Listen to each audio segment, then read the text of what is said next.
to my channel, guys. How are you all doing? Excuse the hair, it doesn't want to stay down. I've tried to make it stick, but it doesn't want to. It's because it's really windy. The wind has returned, the wind and the rain, the cold weather has left us in England, and we're getting slapped in the face by really gusty, strong winds, which is just delightful. So yeah, we're just gonna have to ignore my hair. We know what it looks like anyway on these vlogs. I always look a bit like a scarecrow. I've been trying to start this vlog maybe for the last half an hour, and it's like either the dog gets up and wants to go out, or someone knocks on my door, or there's just something happening all the time. And I'm really conscious that it's getting windier and windier out there because we've got a storm coming in tonight. It's getting windier and windier out there, and I haven't ridden yet, and I'm like, I don't want it to get any windier. I need to get on and ride. And yeah, there's always so much to do on the weekend. But anyway, I hope you're all doing well. I hope you survived the cold weather that's been happening this week. It's been absolutely beautiful, to be fair. We've had proper blue skies, we've had gorgeous sunrises, stunning sunsets. It's been very pinky orangey skies. It's been absolutely lovely. But yes, it seems we are returning to the wind and the rain and milder temperatures. So much so this morning I was like mucking out, and I was like, oh my god, it's so hot, because we've gone from like having -6 in the morning, which I know is not that cold compared to, you know, where some of you guys live in the world, but for us that's cold. I was like, you know, being quite chilly in the morning to suddenly being like 8 degrees this morning. I was like, oh my god, I'm boiling. I was like ripping off layers left, right and centre. It's like hot now. So there's not been a huge amount to vlog about this week because my arena's been out of action because it's been so cold, and I've just been hacking my guys, so nothing much to report on the horses yard front. So I thought I'll do another history vlog. Nothing like leaving it to the last minute, doing it Sunday. I'll do it every time, but I think you guys are going to enjoy this one. We are touching back on a subject that I've spoken about before in a vlog, and that is the horses of World War I. But you guys know, let me pick it up, that I like collecting these beautiful old equestrian programs. And this one I got back a couple of months ago now, and I think I might have showed you guys in a vlog. And in it had a parade for the horses of World War I. So these were horses that had literally been in World War I, and they were being paraded in front of the audience. I'm still trying to find it now. To celebrate them, really. It was called the Parade of the Veteran War Horses.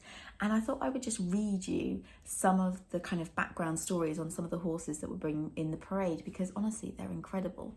Anytime I do any research or read up on the horses of World War I, it brings a lump to my throat, because what they went through was unbelievable. And it's hard to comprehend it. I sort of read it and I just think, I can't believe they witnessed these things, that they dealt with these things, and so on. So before I talk through, and I'll put some nice pictures up on the screen, you don't have to just look at my face the whole time. Before I talk through some of the amazing horses in that parade, I thought I would just run through some of the facts from World War I, just to refresh your memory. A role in them, well, they had many roles.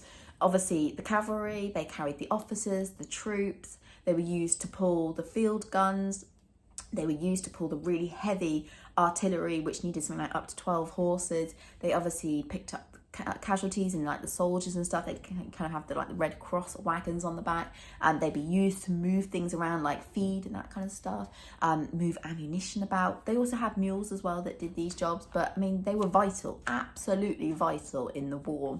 Now, at the beginning of World War I, the British Army had 25,000 horses at their disposal, but they then had to purchase another 115,000. This was just at the beginning. They obviously purchased more over time. So that was a lot of horses, and we well know that people, if you owned a good, healthy, youngish horse, you had to hand them over to the British Army. And yes, you earned a little bit of money, but not much. And you were having to give up your horse. Can you even imagine that? I certainly can't. I don't know what I'd have done, to be honest. I mean, I assume the British public had a good enough idea what war would be like, and that what these horses would be facing. But yeah, can't really imagine just handing the reins over knowing you're never going to see your horse again and what they're about to face. It would be devastating. An interesting fact was that the better bred horses didn't cope with war anywhere as well as the kind of, I don't want to be rude and say like a bog standard horse, but probably like an Irish type. Yeah, the well-bred ones had like mentally struggled more with war. They got more shell shock. They just didn't cope as well, whereas your good old Irish got on with the job as such. Britain lost 484,000 horses in the war, and in one single day they lost 7,000. After the war, 500,000 horses were sold, but only 100,000 of those came back to Britain. The rest were sold around the world. A lot went to France and was sold into the meat trade, which caused a lot of upset in the UK, understandably so, because these horses had done such an important role. They had survived the war, and then they were just sold to France for meat. I mean, they did also go off to work, but many ended up in the meat trade, and that, yeah, caused a lot of upset, understandably so. And also I feel like there's something quite sad about the fact that only 100,000 came back to the UK. Like, I don't know, just it's not a great thought, is it? Obviously a lot also got destroyed. If the horses were getting on a little bit in age or had some sort of injuries, that kind of thing, then they were destroyed. So the parade of the veteran war horses at the Olympia Horse Show in 1934, and it even said that visitors, spectators, were welcome to come and meet these special horses in their boxes. So there's quite a few, so I'll only read a few of them. And also just take note of some of the amazing names that they had. Brutus, aged 27, went to France with the 7th Division in August 1914 and served with the 14th Brigade RHA during the whole war. He became the owner's charger at the Battle of Loos in October 1915 and carried him for the rest of the war in France and Flanders, except for a period on the Italian front in October 1917, returning to France 1918 March. After the armistice, advanced with the Army of Occupation to Cologne. He was slightly wounded on the Somme in 1916.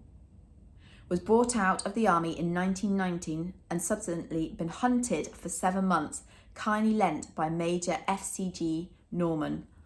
He hunted, oh my goodness, that horse had been through all that war and then he went on to hunt for 7 seasons. That is incredible. Camouflage, aged 29 years, was first ridden by his present owner in France in 1915 and was then attached to the 4th Brigade of Heavy Artillery. Remained with the 4th Brigade in various sectors of the Western Front, and was also in the retreat before the German offensive in March 1918, subsequently advanced with the 2nd Army through the occupied area in Belgium and after the armistice to Germany. The horse returned home in February 1919 and was then purchased by his present owner. Was wounded in the near hip by a shell splinter in 1916 on the Somme, and with the exception of this wound was neither sick nor lame during the whole of his war service. What a horse. Since the war, Camouflage has been hunted regularly from the season 1919 to 1920 until the present date. So what did I just say? This was 1934. My goodness. He was and is a first-class hunter, bold and fast. He has won 11 hunt races, including 3 miles over the steeplechase course at United Hunts Meeting, Singfield. His last win was in 1925, and he has not run since. Wow, that is incredible. What a horse. Gladeye, aged 25 years, brought by present owner as a 4-year-old in Ireland and served in France in 1914 and 1915. Was transferred to the Egyptian fronts in 1916, subsequently proceeded to Russia and completed service in 1919. In 1920, 21, 22, 23, 24 and 25, Gladeye jumped at Olympia and has also several times won the infantry officers class for cobs under 15 two hands. Oh, so he was quite small. Gladeye has won many jumping prizes in England and Ireland, including Richmond, Dublin, Bath and West, etc., both before and after the war. This year, he has carried his owner with the East Devon Foxhounds. My goodness, another unbelievable horse. I apologise in advance, guys, because I know I'm butchering some of these words. So, Grey Button, aged 27 years, originally with the Reserve Regiment at York, went out to France in July 1915 as the owner's charger. In the following January, joining the Royal Scots Greys, was present at the battles of the Somme, Arras and Cambrai, was in the retreat for the Germans in March 1918, taking part in the victorious advance in Germany in October and November of the same year. Was brought out of the army by the present owner in 1919, wounded at Arras and during the advance in November 1918. From 1920 to 1928, Grey Button has hunted regularly with Middleton, Oakley and East Essex. Jorrocks, aged 30, is one of the horses who went through the whole of General Allenby's campaign in Palestine. His actual war record has been lost, but he was found working in Cairo, where he was acquired by the Old War Horse Fund Committee. Oh my goodness. He has been sent to England by Mrs. Geoffrey Brooke on behalf of the Old War Horse Fund Committee in Cairo to represent all his less fortunate comrades who, after having done their bit of their country during Great War, was destined never to see the green fields of England again. Oh my God, it's absolutely heartbreaking. Mick, aged 30 years, was purchased by the Army Remount Department in 1909 and joined the Prince of Wales Volunteers as the charger of Lieutenant Colonel D. Orville Dawson, proceeded to Dublin, the Curragh and Tidworth subsequently being attached to the Southern Command at Portsmouth from May 1913 to July 1915, went overseas in 1915 and was being transferred to the front in 1916. From 1917 to 1918, then proceeded to Constable and returning to Dublin in 1919. This animal was never wounded, but holds the following medals: the Red, White and Blue, the Allied, the Victory, the Long Service and the Good Conduct medals, kindly lent by Mrs. Dawson. Quicksilver, aged 24, brought in Ireland by Remounts 1915, selected by Lady Hunter Weston for her husband and embarked for France in spring of 1916. Issued to the Corps Commander, 8th Corps, transferred to Colonel Laurie in 1916. Wounded at the Battle of Somme, was present and until transferred to the 4th Army Headquarters in 1917 and then to the 2nd Army Headquarters 1918. Advanced with Victoria's 2nd Army into Germany. Crossed, and I can't say this word, the bridge Cologne on November 21st of the Army Commander, Field Marshal Viscount Plummer, taking the salute. Remained in Cologne until repatriated in February 1919. Arrived in London in March 1919. Has been ridden by Colonel Laurie on every ceremonial parade and function in London since that date. Dates include the Victory March, July 19th, 1919, winner of His Majesty the King's Cup at Richmond Royal Horse Show 1920 for the best trained police horse, the Unknown Warrior's Funeral, November the 11th, 1920, the State Funeral of the Officers Murdered in Ireland 1920, Derby 1921, Coal Strike, Her Royal Highness Princess Mary's Wedding, February 1922, the State Funeral of the Field Marshal Sir H. Wilson 1922, Her Royal Highness the Duke of York's Wedding, April 26, 1923, Wembley Exhibition 1923, Her Majesty the late Queen Alexandra's Funeral 1925, the State Funeral of Field Marshal Earl French 1925, the State Funeral of the Field Marshal Earl Haig 1928, Her Majesty the King's State Entry into London after his illness 1928, the State Funeral of the Victims of the Airship R101 1930, State visit of nearly every European crowned head, every opening of Parliament, the Police Senatorial Parade. Quicksilver also carried Field Marshal Viscount French on the Trooping of Colours Parade, this being the last parade that the Field Marshal attended. War ribbons. He had quite a few. Ransom, aged 30 years, is one of the troop horses which served in Palestine during the Great War and was sold in Egypt when the troops returned to England. His actual war record has been lost. In May of this year, he was found working in a stone quarry cart in Cairo and was brought by the Old War Horse Fund Committee.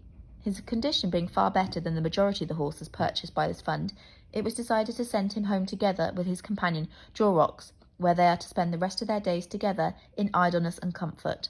Taffy, aged 28 years, mobilised as a veterinary pack pony with the East Riding of York. In August 1914, proceeding to Egypt with the regiment in 1915 and took part in the Western Desert Campaign in 1916. Was in the action in the desert from the Suez Canal to El Arish in 1917, and from March that year until the armistice took part in all operations in Palestine and Syria. Never went sick or lame except for an attack of acute lameness during the trek from Baalbek to Damascus. Taffy has been pensioned off for some years now, but is still saddled occasionally and ridden by a small child. Finally, Warrior, aged 25 years, left Southampton for France August the 10th, 1914, with Sir John French's horses at General Headquarters. And there he was ridden by a captain and obviously was battling in France. And he went on to serve in a lot of those battles and being transferred around. And then he actually returned to England from France in Christmas 1918, was slightly wounded several times, buried twice by adjacent bursts of big shell at the Battle of the Somme, being dug out and unharmed. And then he actually ended up being buried again under a house wrecked by a shell burst, but scrambled out unaided. And he has been hunted this year. These horses were just unbelievable.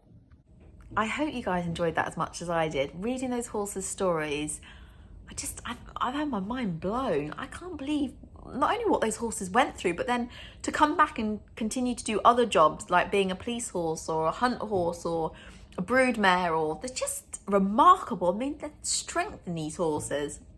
I think my favourite story though was that the two, I mean obviously there was lots of horses, after the, you know, despicable thing that the British Army did, which was to, when selling the war horses at the end, to sell them to everyone and anyone around the world without taking note of where they were going. They did in the end after the uproar by the British public, but you know, there were many horses that just got shipped off and the British Army didn't know where they were going. Those two horses that they spoke about that were found in Cairo by the Brook Charity and were brought home, like that especially, I mean that really melts your heart, doesn't it? Like how I mean, thank God for the Brook Charity for saving them, because let's be honest, any horse working in Cairo has not got a good life. And to think that these horses have been through war and done such an incredible job for Britain, to then just be sent off and sold to Cairo to go and be worked into the ground doesn't bear thinking about really. But yeah, what a happy ending that they were brought back home. But yeah, I hope you enjoy that as much as I'm like in awe of these horses. I can't believe what they did. Utterly incredible.